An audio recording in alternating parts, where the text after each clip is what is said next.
শহীদ উসমান হাদি গণতন্ত্রের জন্য লড়াই করেছে, গণতান্ত্রিক উত্তরণের জন্য লড়াই করেছে, মানুষের অধিকারের জন্য কথা বলেছে, বাংলাদেশের স্বাধীনতা সার্বভৌমত্বের জন্য কথা বলেছে, এদেশের মানুষের অধিকারের জন্য কথা বলেছে।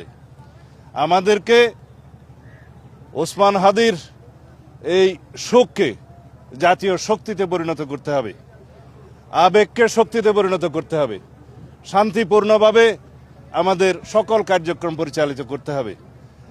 দেশীয় এবং বিদেশীয় সকল চক্র যারা গণতন্ত্রের পথে বাধা হয়ে দাঁড়াতে চায়, যারা নির্বাচনকে বাধাগ্রস্ত করতে চায়, এদেশের গণতান্ত্রিক উত্তরণকে যারা বাধাগ্রস্ত করতে চায়, কণ্ঠকাঠিন্য করতে চায়, তাদেরকে আমরা সমুচিত জবাব দেব গণতান্ত্রিক উত্তরণের প্রক্রিয়াকে সহজতর করে।